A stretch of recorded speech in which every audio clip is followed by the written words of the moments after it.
Antoine, pull your chair up real close to the desk here.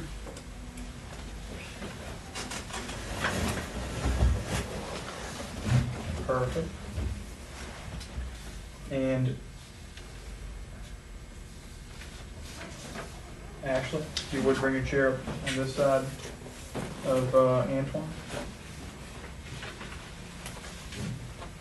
Antoine, I need that on the desk.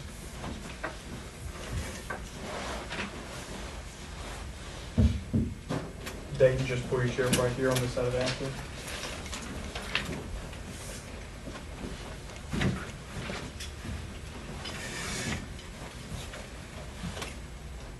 Jerry, just pull your chair up right here on this side of Antoine. And Jimmy, if you would pull your chair up on this side of Jerry. Perfect.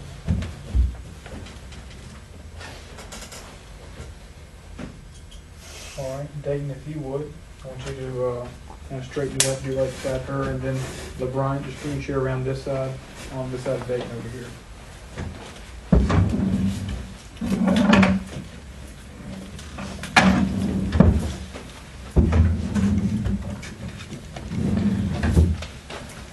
All right, we're going to get started. Okay, once again, my name is Matt Perry. I'm the district manager here in Winston-Salem. That just means I oversee the recruiting and the duties and operations here in the surrounding areas. So let me just begin by reviewing the interview process to make sure that everybody understands what we're looking to get done here. Okay, what you just went through was a screening process. You're the people I decided to spend more time with today. I'm going to spend about an hour going through the details of the positions we have. After that, I'll have each one of you answer a couple more questions on paper for me, and then I'll meet with each one of you again one-on-one to let you know whether or not you've been selected. So I will use my outline so I don't miss anything. So the first question for all of you would be, why do you think I have this part of the interview in a group?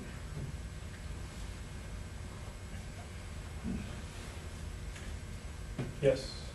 To see about our speaking skills in front of peers that we're not familiar with.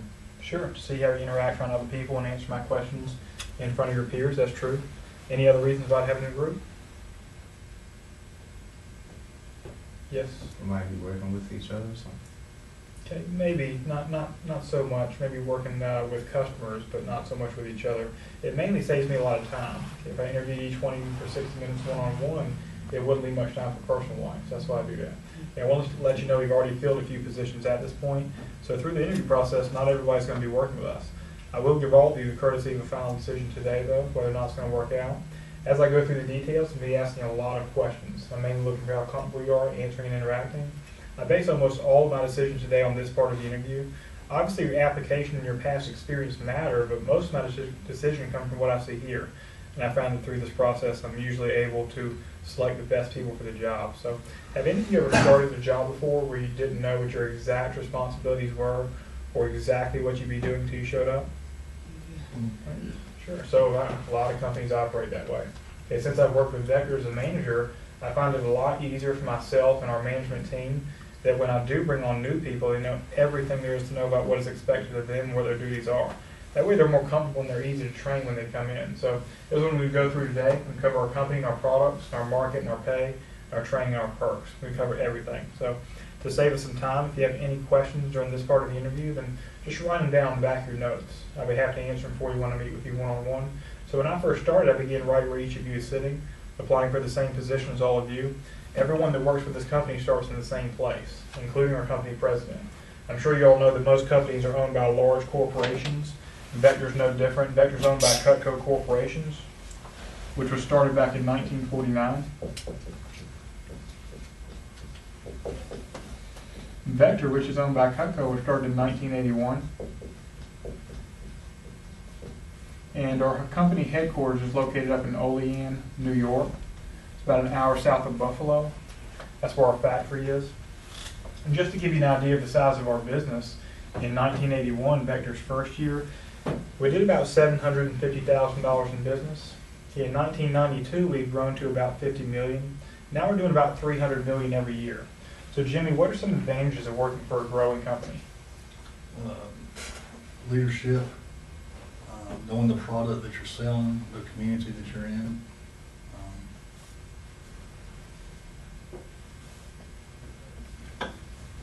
Jimmy, how's the job market nowadays? Pretty stagnant. Sure, at a time when a lot of companies are remaining stagnant, laying people off, Vector's adding people. So job security is a huge advantage of working for a growing company. Any other advantages of working for a growing company? Better chance for advancement. Sure, the reason I've moved into this position is because I've worked very hard. Since our company's growing, our people are able to move up quickly if they have a good work ethic. Okay. Also, as far as our corporate structure, we're split up into 6 regions throughout the United States and 1 in Canada. This is, we're in the eastern region, the red region located in here, the green region on that map. But it's about 11 states in the eastern region. To break it up for you further, we're part of the Carolina Division. That's everything in North and South Carolina. We have 26 offices in North and South Carolina. We have about 600 offices nationwide. These are the staff members of each office in the eastern region. I'll pass it around, you're welcome to look at it. But as far as who we work with all types of people, from students to career professionals to people looking for supplemental income. Actually, some companies don't like to work with students. Why do you think that is? Sure, if I call on someone, just be courteous, let that person answer. Okay, so Ashley, why do you think that is? Because flexibility. Some students aren't as flexible because of their schedules, and then sometimes they can be irresponsible. Okay, sure. Obviously, a lot of students work on a short-term basis or in school. And as I heard some other people mention, many students are less experienced. Many employers even is less responsible. They don't have any real work experience. We, on the other hand, enjoy working with students because they're already used to learning, and they're naturally attracted to our program because of the flexibility and the perks we provide for them. Our company has an academic advisory board. It's a group of 6 college professors who improve our program from an educational standpoint. They're from different universities. I'll pass it around. This is a scholarship brochure. It's called the All-American Scholarship. So the students inside want a scholarship with the company. And you're welcome to take a look at it. Also, in the past, we've worked very closely with NC State University in Raleigh. There's a letter from David Hennard, a professor from NC State, just what he has to say about our programs. David requires all of his students to go through our training and sell our products as part of a class project. Okay, so you're welcome to read through that letter.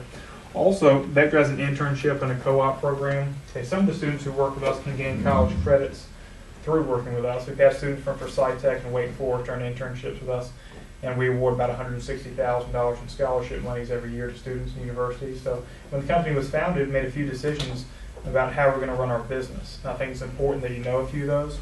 So the first decision the company made was to only manufacture the highest quality products. LeBryant, why do you think we chose to manufacture high quality products instead of low quality? High quality, they last longer, the durability on it is going to be a lot stronger. Customers will always buy your products. Sure, people like quality, good word of mouth advertising.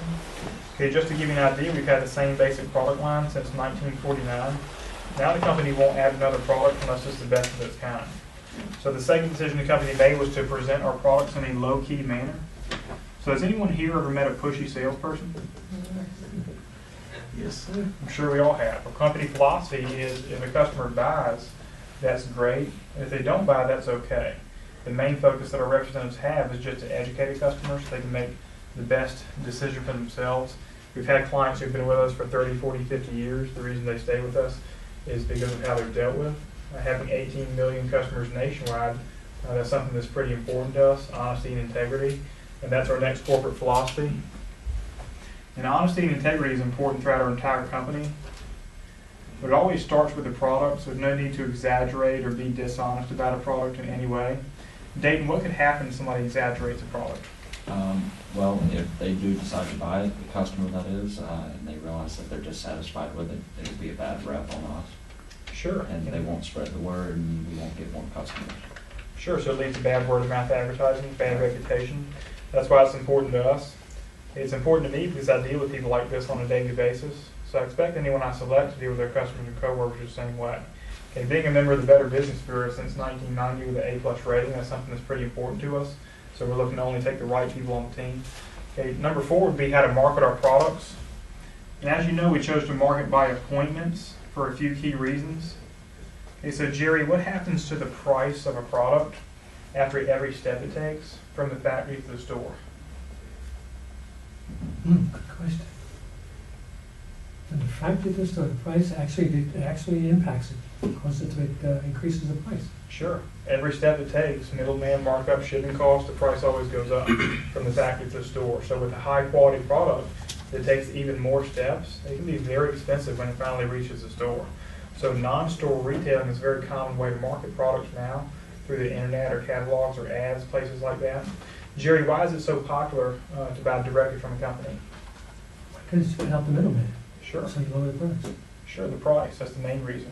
Also convenience, one-on-one personal touch, trust factor, all those are reasons why people like to buy direct from a company. So we work through professional appointments only. I go through exactly how that works when I get to the market section. Okay, the fifth decision we made was how to pay our people. And we decided to pay a lot more than most other entry-level jobs. Antoine, why do you think we decided to do that?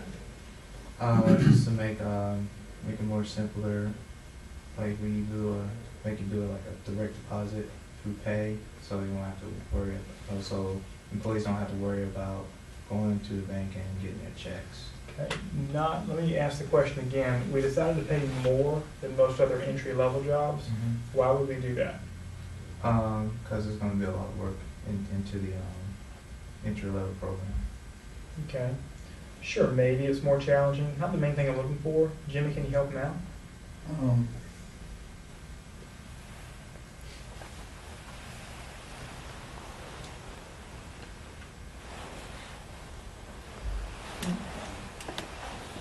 Ashley? You keep more people that way. You'll keep your employees happier if you start off with a higher pay. People will be more interested in working for you, and they'll be more interested in staying longer. Sure. It gets more applicants through the door, so I can select better people to work here. Also, I find if I show confidence in our people and we pay them well, they usually rise to the occasion and we can expect more out of them. They will work harder. Okay, so that's why we have a higher base rate of pay. Do you have something to add? That's what I was going to say, is that they'll be encouraged to do better, Sure. try harder. Sure. So we do have a two-part pay program. Jerry, how are most salespeople paid? Oh, just hourly. Hourly is most people from, just basic sales. Okay. It'll be so hourly. Most Hourly. salespeople paid hourly? Well, I'm sorry. It's commission. Sure. It's commission, and I will just separate the retail sales from the commission. That's Sure. what I was trying to do. Okay. Sure. Most yes. I was referring back to the pay, like, it does, the pay does motivate people to work harder. That's what I was trying to get at Okay. first. Okay, gotcha. Yeah, that's no problem. Sounds good. So obviously most salespeople pay commission. And Jerry, if somebody's being paid commission only, then what might they tend to do to a customer? Oh, sometimes they may overstate the facts. They might misrepresent the product just to sell, just to close a sale. Okay, sure. So be pushy, or aggressive, or badger them, or exaggerate everything I just said not to do. Right, that's why we have a guaranteed rate to ensure a low-key approach. We also have an incentive rate, though, so those who do work hard have the opportunity to earn more. We'll cover that later in detail when I go to the pay section. As far as the products, I'll show you some samples of our products. I'm going to do it the same way that a representative would for a customer, and I'll start by showing you our shears. Does anybody have a penny that I could borrow?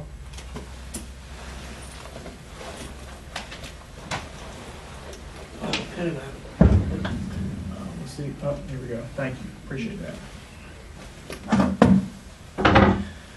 Okay, so a demonstration that a representative do for a customer to show the quality of our shears. Oh, wow.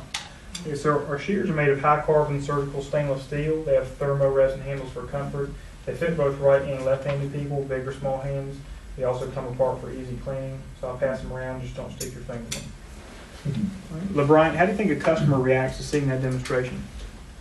Honestly, I would tell you I would buy it. And I'm pretty sure anybody that's seen this, they would buy it too. Sure, they're usually pretty astonished and amazed. So for that reason, LeBryant, why do you think we chose not to market those in stores? Well, I feel maybe because I really don't know. Antoine? I guess so we won't have to rival other knives from other companies like Density. Okay. Sure, maybe competitors, things like that. Yes, Doesn't Baker? that raise the cost of them if you put them in stores? Sure, Because that just gives like- it another place that it has to go through. Sure, Dave, just like we talked about earlier, the price of a high-quality product like that, if it were sold in store, would be very high. Right? Also, people would know that they are unique. Jimmy, do the people who work in stores like Walmart or Target typically know everything about all the products? Not everything, no. Definitely not. So we wouldn't be able to explain them or cut a penny in half. So No. Jimmy, if they were in a package next to another less expensive pair of shears, like the orange handle ones you see in Walmart, then which one's the customer gonna get? Probably the orange ones. Sure. Just based on what they see. Sure, the cheaper the pair. So our major product is called Cutco Cutlery. I'll pass around the sample. Do not rub your finger over the blade.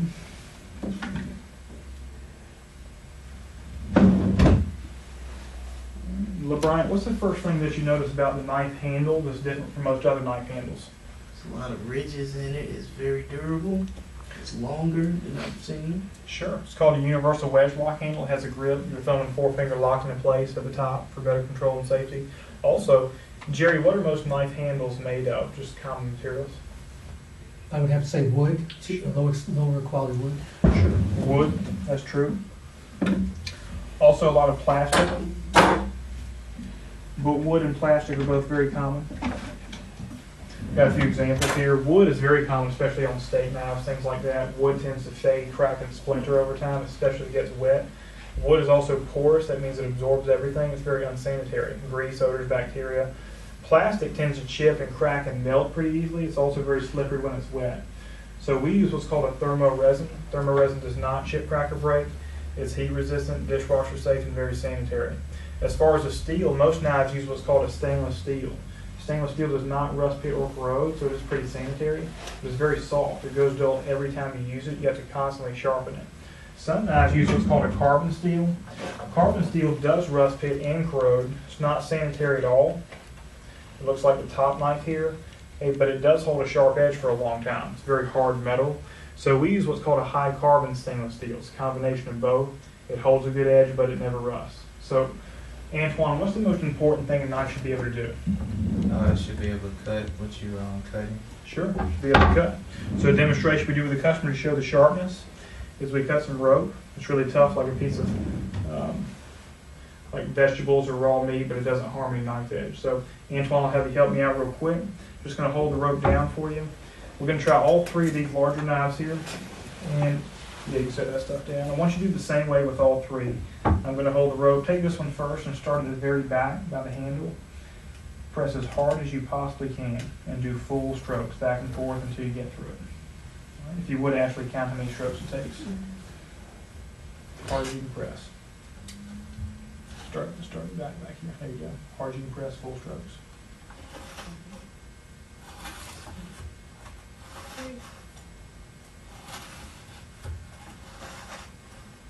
Six, 7, 8, 9, 10, 11, 12. There you go. Keep going. 14, 15,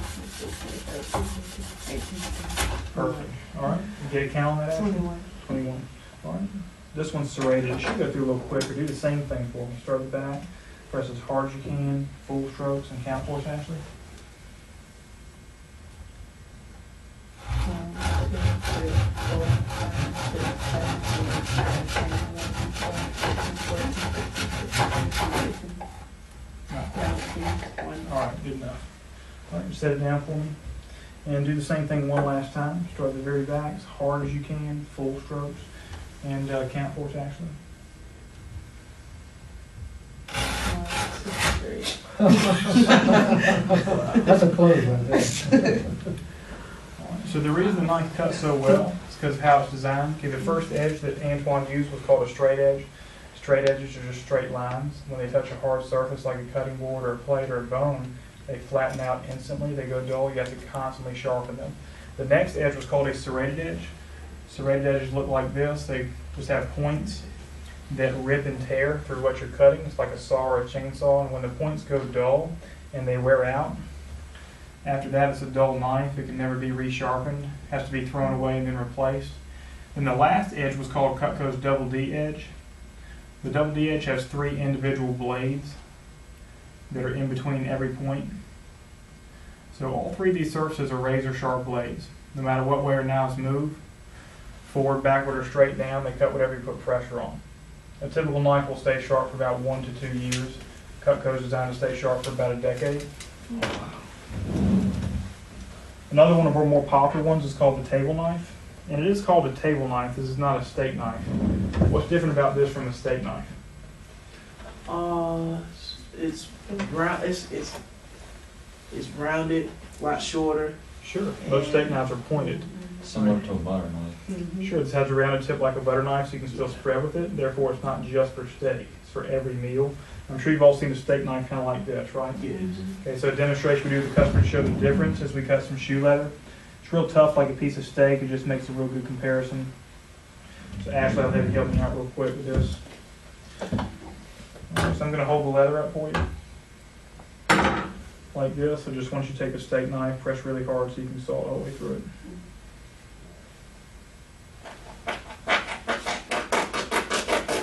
All right, set it down for me. Take that one, do the same thing for me. Oh, Hmm. A little bit easier. Yes, a lot easier. Okay, make sure it's not a, Yeah. make sure it's not a one-hit wonder here, so we'll do the same thing for me. Just press real hard and saw through it. All right, set it down for me. Take that one, do the same thing.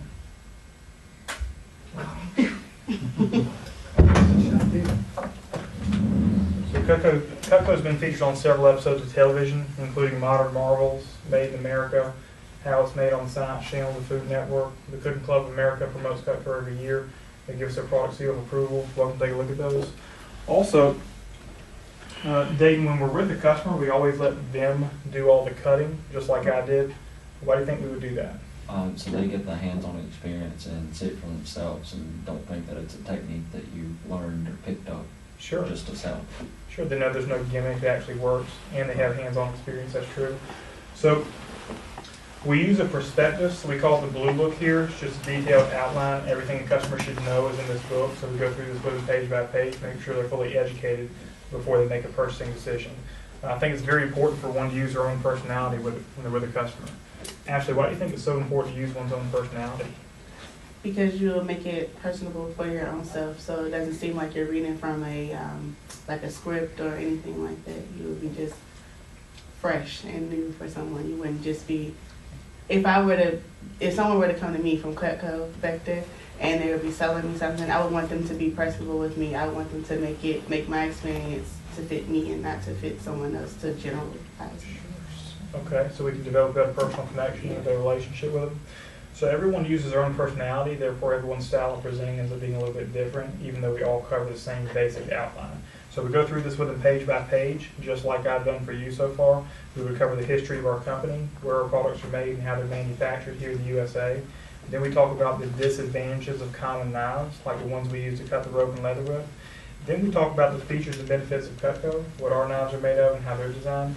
Then we cover this, it's called the Forever Guarantee. The Forever Guarantee has 4 points to it. The first point here says Forever Performance. That just says if the knife ever breaks or is ever damaged in any way, they receive a new knife for free forever.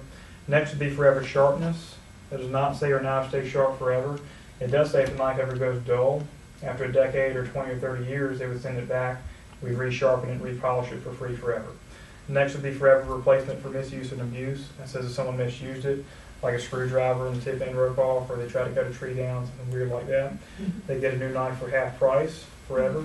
And lastly is the 15-day unconditional money-back guarantee that says everyone can use Cutco for 15 business days. If they didn't like it or weren't satisfied for any reason, they would send in for a full refund. Looking at our products, though, LeBron, do you think we have any people send this stuff back? Oh, no, not at all. Rarely ever. So, LeBron, why do you think we still have that part on the guarantee if nobody really sends it back? Well, for one, from what I've seen, it lives up to its word. It's not going dull anytime soon.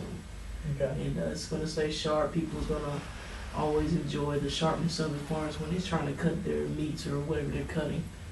And I just don't think that they'll end up sending it back. I think anybody that buys it is going to enjoy their knives or scissors Sure. or anything. Of course they would. So, once again, why would we still have the 15-day guarantee if nobody's really going to use it? David? You can go ahead. Okay. Well, no, if nobody's going, I guess it. I don't know. David? Maybe it's security in the product, and they'll Sure. feel, if you're going to offer to send it back for free, or you said for a refund, right? Yes. complete refund, Mhm. then, they're gonna realize that, it's a good quality and they're gonna test it, and if they don't like it, then, they have the ability to send it back, but it's somewhat of a security in the product. Sure, so it gives the That customer they'll peace feel. of mind. They Yes. feel more comfortable making the purchase, so they know they have the options in the back. Yes. Jerry, we've had those same 4 points on the guarantee since the company started.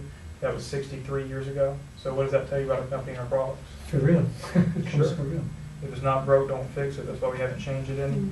This is the basic set we have. It's 10 pieces, 7 knives, 2 forks, and a spatula. What makes Cutco affordable for anyone is they don't have to get a full set. They can get whatever they want to get, their favorite 1 or 2 or 3 pieces.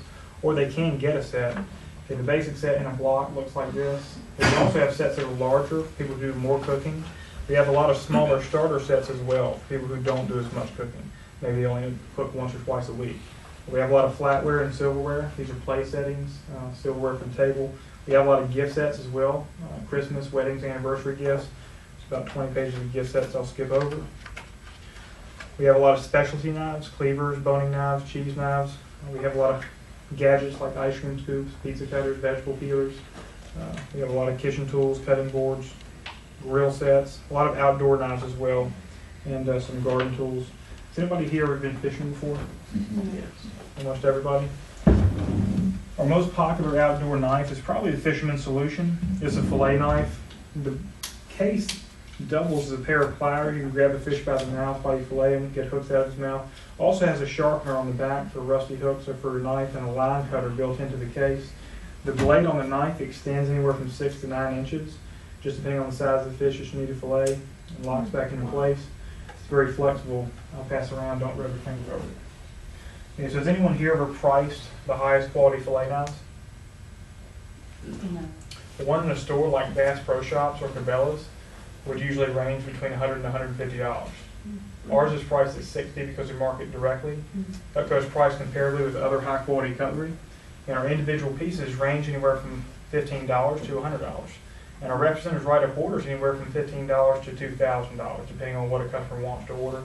But the average order for someone who's brand new, right out of training, is only going to be $200. And the reasons for this average order size are the ways a customer can get Cutco. And we accept all major credit cards, debit cards, checks, cash, money order. Obviously that helps. They can also split up their order into 2, 3, or 5 interest-free monthly payments. That means this order could be split up 3 times, and it would be $67 per payment with no interest. Ashley, do you think that helps? Yes, it does. It definitely helps. And these things, added to the fact that we can get whatever they want, makes Cutco affordable for anybody in our market. How many of you feel if you showed Cutco to someone who really liked to cook, that they'd at least like to get one item? Yeah, Yeah. definitely. Our closing percentage nationwide is 50%. That means if we see 10 customers, we usually write up about 5 orders on average, so about half the time is how often we sell. Here in this office, it's usually a little bit higher, usually 60 or 70%. And our average order tends to be a little bit higher in Winston-Salem as well. We do pretty well here.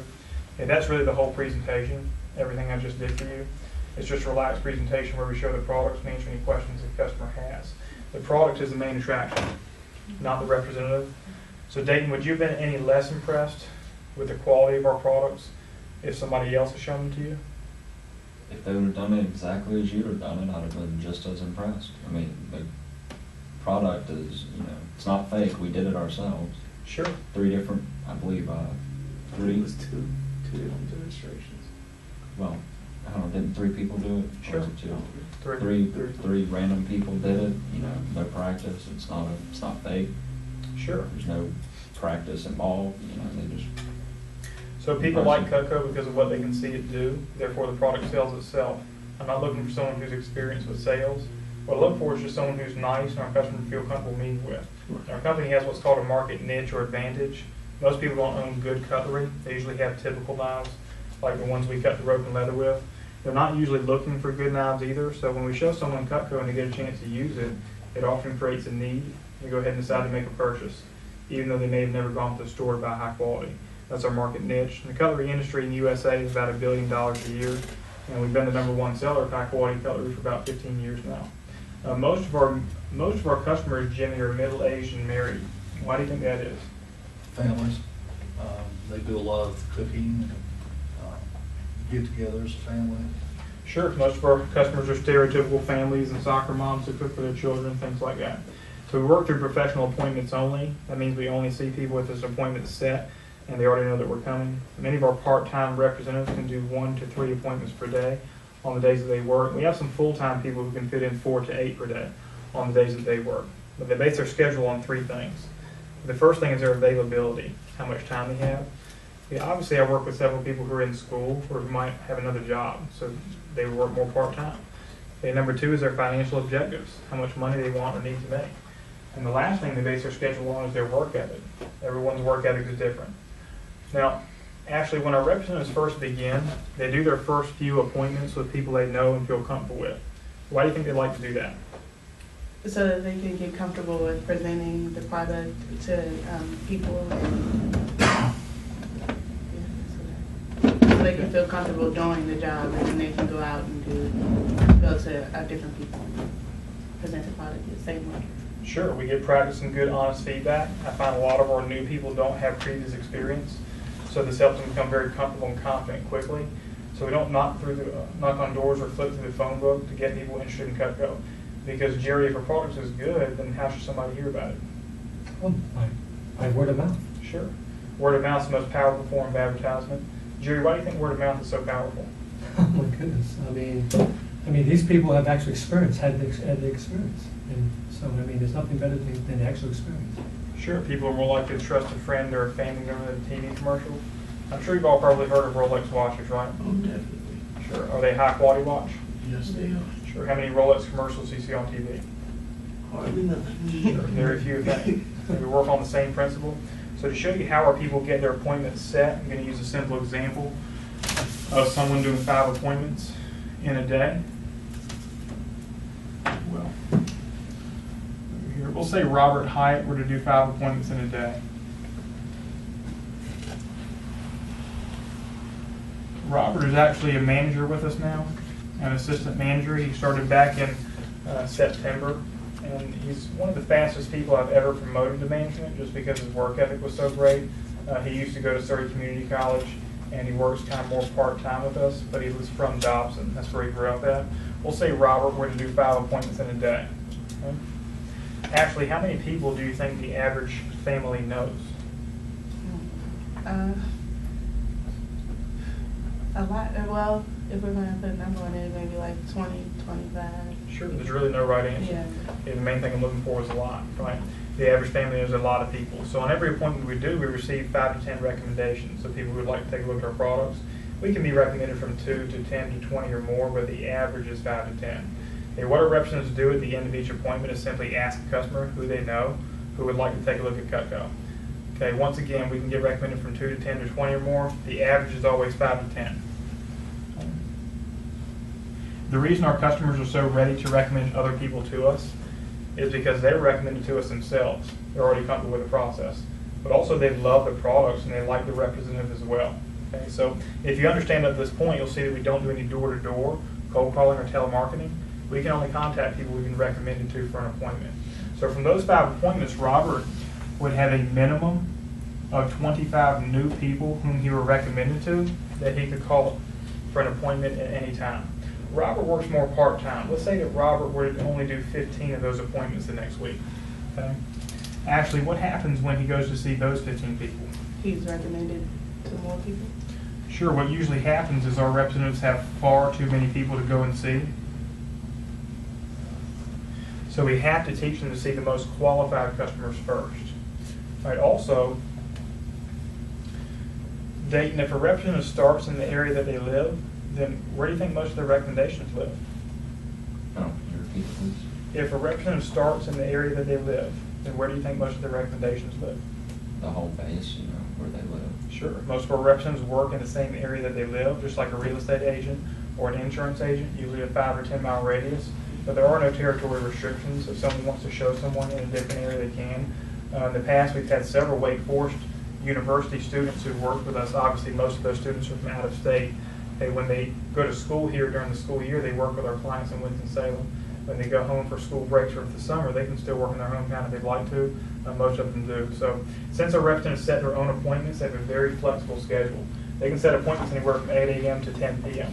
Some people like to work in the mornings, others like to work in the evenings. Some people work weekends, others work weekdays. So we work with all types of schedules. But regardless of how many appointments someone wants to do in a week, we always sit down with them at the beginning of every single week and help them plan their schedule out around all the commitments that they do have, school or another job, family, stuff like that. Obviously that stuff comes first. So if a representative works one schedule a certain week, they're not stuck in that schedule forever. They can change it up the next week. The reason our people love that is because, has anybody ever had a job where you wanted to work 30 or 40 hours, but your boss gave you 12? Yeah. Yeah. A lot of people have been on the flip side. They need to work 12 or 15, but their boss gives them 30 or 40. So the flexibility is something our people enjoy. When a customer orders, all they do is write up an order form. It's turned in here to the office. I ship it up every week, and the customers get the products through the UPS or priority mail. Okay, so pay is the next section I'm going to cover. It's the most important section by far. I would definitely get all of this in your notes.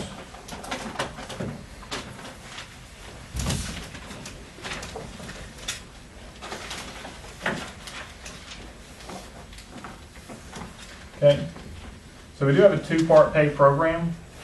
The philosophies that our pay are based on would be to have a base rate of pay, to take the pressure off the representative, and ensure a professional approach, whether or not a customer wants to purchase. But the reason we also have an incentive side is because, look, Brian, some people have held jobs in the past where they work a lot harder than their coworkers. When their paychecks came, there's no reflection of their extra effort. How do you think that makes people feel? It makes them feel as if they're not worth that company's time. It makes them feel as like they're doing a lot of hard work for nothing, and they're always getting the same pay over and over. Sure. Nothing's changing. What do you think happens to their performance after that? They either lose interest or they quit and find somewhere else. Sure, our company rewards people if they work hard. With the incentive program, it's reflecting their paycheck. So what I'm going to do is explain the base pay and the incentives. I'll show you how they work. Okay, first off, our people are paid weekly. It's not bi-weekly or monthly. Every week we get a paycheck, typically every Monday. Okay, but we get whichever is greater between the base pay and the incentives, not both, whichever is higher every week. The base pay, as you saw advertised, would be $15 per appointment. And an appointment takes how long? An hour. 1 hour.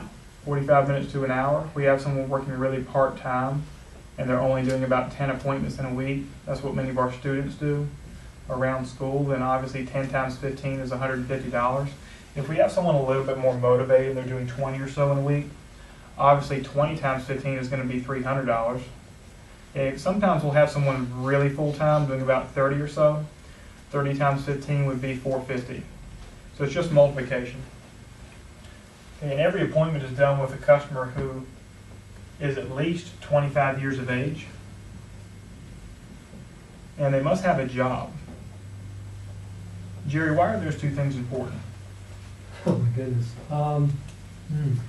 Well, the job, they have to have a job to pay for it, and the age 25, oh my goodness.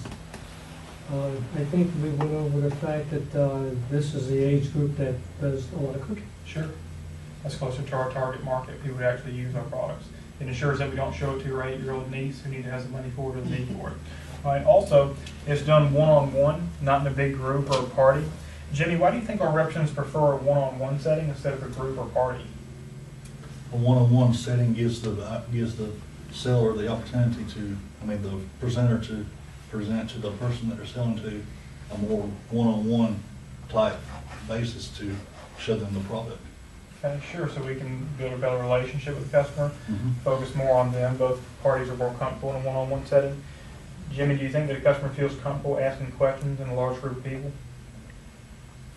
Some do, some don't. Sure, many don't. Just as a student, we may not feel comfortable asking questions in a large classroom.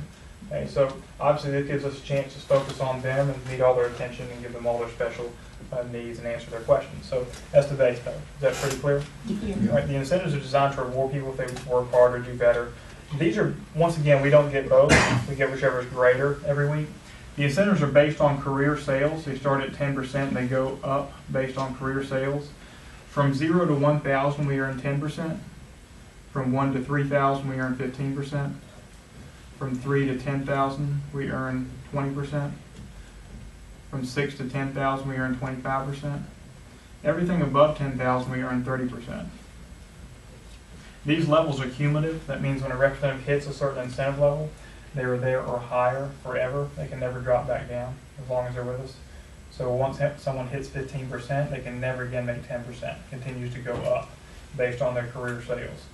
Okay, there are a couple of levels past 30%. There's no need to cover that in the interview. If you're selected, I would cover that with you in training. Okay, we'll just stop at 30% for now. I'm going to give you some examples of how this would work for a brand new person. We'll say a brand new representative were to do 20 appointments their first week, just to make the math easy for me.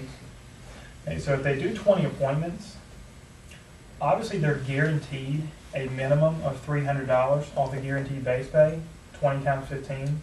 So no matter what, they're going to make it minimum of $300. Does that make sense? Let's look at what someone would sell though, if they were average and they did 20 appointments. If we have a 50% sales ratio, how many sales is that? It's 10 sales, and our average order is 200, so 10 times 200 is 2,000. If someone's average, they would sell about 2,000 products if they did 20 appointments. Let's say this person's first week on the job, they were far below average. Let's say they only wrote up about 1,000 orders. Okay, they're now at 10%, of course, starting out, so 10% of 1,000 is 100. Their first week, the base pay is a lot greater than the incentives. What's their paycheck? The base pay.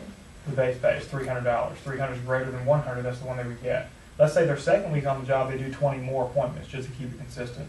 Let's say this week they actually perform average. They do about 2,000 orders. Well, they're now at 15% because they sold their first 1,000 the week before. The 15% of 2,000 is going to be exactly 300. So that week the incentives match the base pay, neither one's greater. They would just take the 300. Let's say the third week on the job they do better than average. Most of the people in this office do better than average. We'll say the third week they wrote up about 3,000 orders. Well, they're now at 20% because they sold this 2,000 the week before. 20% of 3,000 is going to be 600. What's their paycheck that week? 600. 600. It's a lot greater than 300. That's the one they get. Let's say their fourth week on the job they have a bad week. Everybody has bad weeks. That's why we have the guaranteed base pay. Let's say their fourth week they do about 1,000 orders. They're now at 25% because they sold this 3,000 the week before. 25% of 1,000 is going to be 250. So that week the base pay is a little bit greater. That's the one they would get instead of the 250. Okay.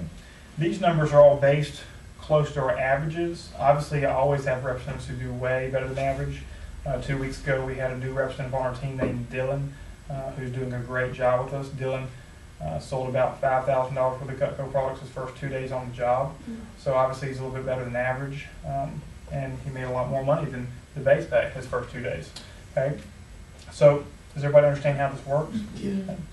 Now, Ashley, as our people increase on the percentage scale, what side do you think they focus more on, the base pay or the incentives? Incentives. Definitely the incentives. But they always have the security of the base pay, no matter what. So let me recap for clarity. Our people are paid weekly. The paychecks are mailed from the factory to their house. They usually arrive on Monday or Tuesday. Most of my representatives here are on direct deposit, so they get paid a little bit quicker, usually by Friday or Saturday, depending on their bank. But every week we add up the incentives. And if it's less than the base pay, we just add on the extra amount to make at least $15 per appointment. That just provides a floor for people to stand on. They expect to receive a steady, consistent pay every week. With the incentive side, there's no ceiling on how much they can make.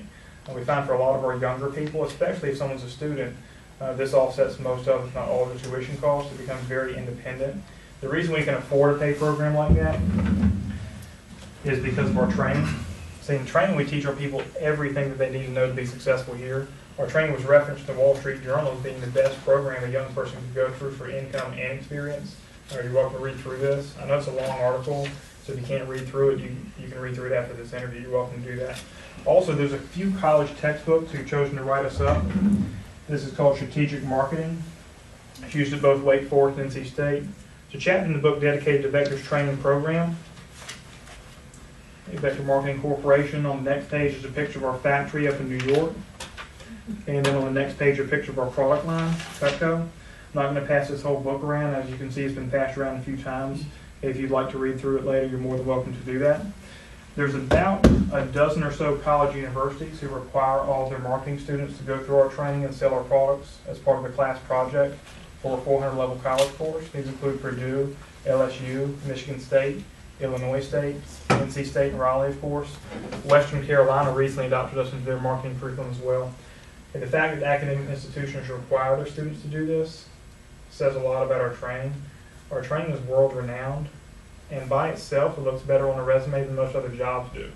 So I'm going to go through the training with you now. Okay, our training is broken up into 3 phases. Okay, the first phase here is called the initial seminar.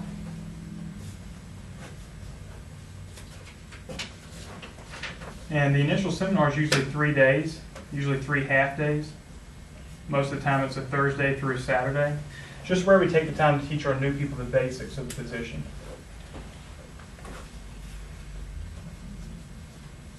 Okay, so on day 1, we teach our new people everything they need to know about the products. That way, no matter what question a customer would ask, we'd be equipped to answer it. Okay, on day 2, we teach our people about pricing and competitors. We also help our new people set up their first few appointments on day 2. So we teach them how to do that. Most of our new people leave day 2 of training with their first 5 or 10 appointments already set up. And then on day 3, that's just a big review day where we do paperwork and practice, make sure they're ready to go. Okay, so that's our initial seminar. This is usually run by me. Okay, we have assistant managers that help me run a lot of the interviews. The training is usually run by myself though. Right, so I'm usually run all 3 days most of the time. I've run dozens of these. I'm pretty good at it. Right. Also, the second phase would be their paid training appointments. Their paid training appointments. I mentioned that our new people would start by practicing with people that they know. And we usually like to see them do 7 to 15 of these their first week. Yeah, that number is not mandatory. They can do more or less if they need to. If I have a student with 3 or 4 exams in a week, they can do as few as 3 or 4. If I have someone from the area and they don't have a lot going on, they can do as many as 30 or 40. So we help our new people set those up during the initial seminar on day 2. Right? Now, those are paid. Both the base pay and the incentives come into effect for their very first training appointment. The reason the company is willing to guarantee pay for that time, even though it's just training, is although our customers don't have to purchase anything if they don't want to, since it's just training, what do you think happens a lot anyway? Many people see the quality and decide to get some stuff. Also, the recommendations and word of mouth advertising we get from those first few appointments is well worth it. So we're definitely willing to pay them for that, right? Both the base pay and the incentives. The last phase of training is ongoing training. LeBryant, how long do you think most companies spend training their employees? See, at least about 3 to 6 months, maybe. For an entry-level position, it can be anywhere from a few days to a few weeks, maybe a month or so. Okay. Right, usually in a long period of time. One of the first perks of working with Vectors, we have never-ending training. So as long as someone's with us, we continue to help them improve and get better, so they can earn more income and advance. All right, the first part of ongoing training is advanced training 1 and 2, AT 1 and 2. And advanced training is where we actually have our new people back in the office for 2 short trainings spaced throughout their first week. These are right after their first few appointments they do. The reason we do that, Ashley, do you think that some of our new people might make mistakes? Yeah. Yes. Of course they do. Do you think that they might have questions after their first few appointments? Yeah. Sure, that's why we have them back in. We continue to help them improve any questions they have that they didn't know how to answer. Take a lot of pride in the support we give our people, especially when they're new. Okay, so that's advanced training. That's the best training we have to offer them. All right, after that, we have some optional parts to our training. And these optional parts, number 1 would be field training. I'm going to abbreviate FT. Field training is job shadowing. That's when a brand new person can go into the field with a more experienced representative. They get a chance to meet someone else on the team and ask them questions afterwards. And they get a chance to watch a live presentation with a real customer. So, our top person last summer, her name was Faith Frazier. She graduated from North Forsyth High School and she's attending UNC Charlotte now. She's studying marketing there, but she had a $400 average order and a 90% sales ratio. So she's coming back in 2 weeks after her last exam to work with us again this summer and probably be an assistant manager. So, you know, if you are selected, she'd be a great one to go field training with. Also, Jake Murray. Jake is actually from Sparta, North Carolina. It's about an hour and a half north or northwest of here, a little small town. And Jake goes for Forsyth Tech Community College. He started last August. He's already sold about $20,000 worth of Cutco products. He's pays for all his own school with his job, so he's a good one to go field training with as well, a better than average person. Okay. After that, we have conferences and division meetings. And our conferences are held in places like Charlotte or Atlanta or Niagara Falls. We just went to Niagara Falls back in November. And this is a company trip we do for our management candidates. The best people are invited to that. We toured the factory in Olean when we go there. We went to Atlanta back in January for a year-end banquet. That was to celebrate all the accomplishments in 2011. We do that every January. And we've got about 2 to 3 conferences every summer. So we've got some coming up pretty quick here, one in Charlotte in about a month. So these are high-level training functions for our best people. And conferences are optional, but most people take advantage of them if they're invited because they're typically free, courtesy of the company, traveling experience, and it's a lot of fun also. So after that, there are 3 things that are not optional that all of our people do every week to be successful here. And the first is they would attend the weekly team meeting. And the weekly team meeting is a once-a-week meeting held right here in the office. It's a time for announcements and advanced information and recognition. The main thing we do is recognition because a lot of people have had jobs in the past where the only time their manager or boss went out of the way to talk to them was if they were yelling or complaining or criticizing them. And we don't do that here. Our company philosophy is based on positive recognition of people, not negative. So we do a lot of that. Sales certificates, awards, a lot of letters of recommendation for myself, a lot of recognition in general. So also, the next thing is our representatives do not drive here every day to punch a clock. That would be a waste of gas. But they do call in each day and just let us know how their schedule's going. If they need any help or have any questions, we just help them on the phone. You said that's daily or weekly? Daily. The last thing they do is stop by once a week to turn their paperwork in, order forms, things like that. So they stop by 1 time per week, and that's usually on a Sunday or a Monday when they stop in. Okay, so usually a Sunday or a Monday. And when they stop in for that, we go ahead and have a paycheck scheduling meeting with them. We go ahead and plan their schedule out for the next week. It takes 10, 15 minutes. And that's our training. And the last thing I'll talk about is perks. Jimmy, if our representatives just showed pictures of our products and just talked about how they cut, and how do you think they would do it? Not very good.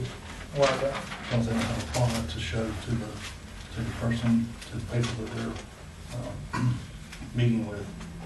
Okay, sure. Most customers are hands-on. They like to try a product out, and pictures don't prove anything. So our company has what's called a sample program. This is where we put together $350 worth of our products. And on the 3rd day of training, I just loaned it out for free to someone. The reason I'm pretty selective is because I loan it out for free.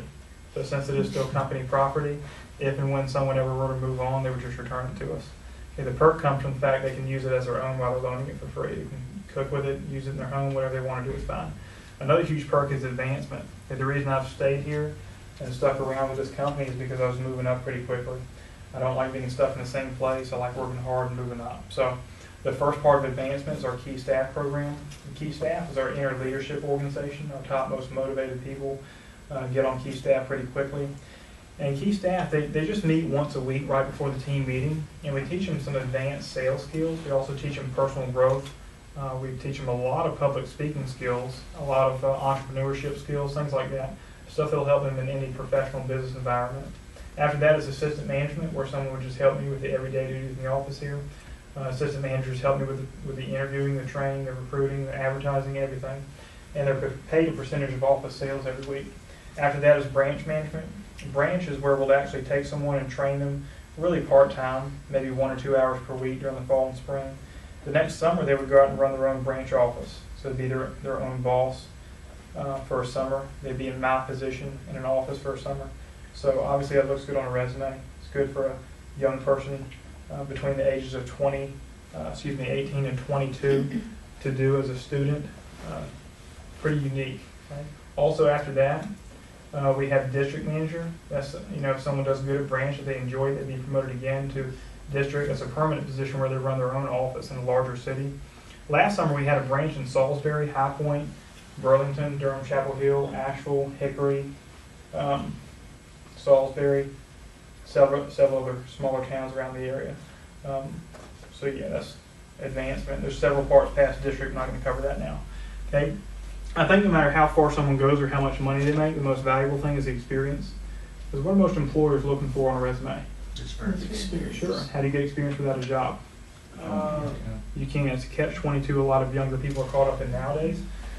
Me, I take about 100 applications per week here, and I see the same thing every day. Stores, restaurant work, office work, fast food, retail, grocery stores, labor jobs, jobs that everybody has done that don't stand out on a resume at all. So our people here at Vector get valuable experience that does stand out. They gain practical skills like time management, communication skills, presentation skills, goal setting, probably the most valuable one, stuff that will help them wherever they go. So working on Vector looks pretty good on a resume. If you don't get the chance to work with us, I would suggest trying to get a position like this so you can get the experience you need. If you do get the chance to work with us, the biggest perk is our team. The reason I've stayed in Winston-Salem is the people here on our team.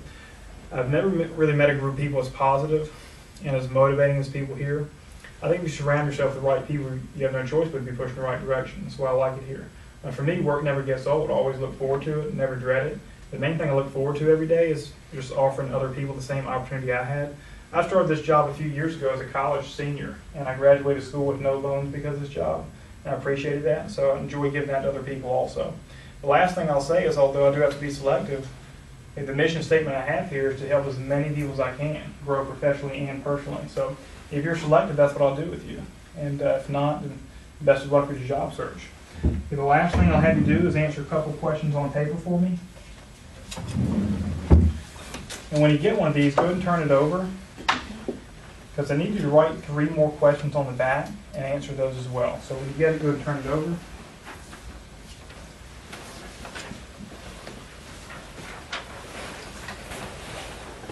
All right, the first question I want you to write on the back is going to be explain pay.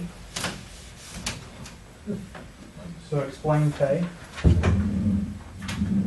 Just show me how our pay program works, the base pay and the incentives. Okay, so explain pay.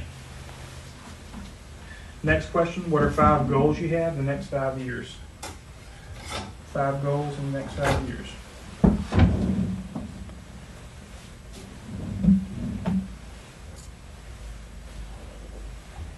And your goals can be career-oriented or educational, or personal, any kind of goal is fine. Just 5 things you think you'd like to accomplish. And the last question would be, why should I select you for the position? In other words, what would you bring to the team? Why do you stand out?